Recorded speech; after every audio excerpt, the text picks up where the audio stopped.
Welcome to my channel. It's me Yogitha. మీలో ఎంతమందికి తెలుసో కామెంట్ చేయండి. చిన్నప్పుడైతే ఇట్లాంటివి జాతరలలో తిరునాళ్ళల్లో బాగా పెట్టేవాళ్ళు. అవి చూడంగానే పెట్టుకోవాలని చెప్పేసి అనిపిస్తుండే. మా పేరెంట్స్ని అడిగి వాళ్ళ దగ్గర పైసలు ఇప్పించుకొని పోయి వేయించుకుంటుండే. ఇట్లాంటివి అయితే మెహందీ పెట్టుకోకపోయినా సరే చేతులకు రెడ్గా అయిపోతుందని చెప్పేసి చాలా రోజుల తర్వాత నేను ఇదైతే చూశాను. సో చూడంగానే నాకు పెట్టుకోవాలనిపించింది.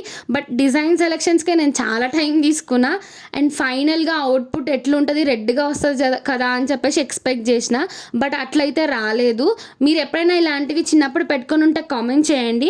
అండ్ దట్టు ఇలా ఎక్స్పెక్ట్ చేసి కలర్ మంచిగా వస్తుంది అనుకొని అది ఫ్లాప్ అయిపోతే కూడా కామెంట్ చేయండి. నాకైతే అట్లనే ఫ్లాప్ అయిపోయింది. అనుకున్నట్టు రెడ్ కలరే రాలేదు అసలు. బట్ ఓకే అనిపించింది. అండ్ కాస్ట్ కూడా రీజనబులే, 10 రూపీస్ స్టార్ట్ చేశారు. బట్ ఓకే అనిపించింది నాకైతే.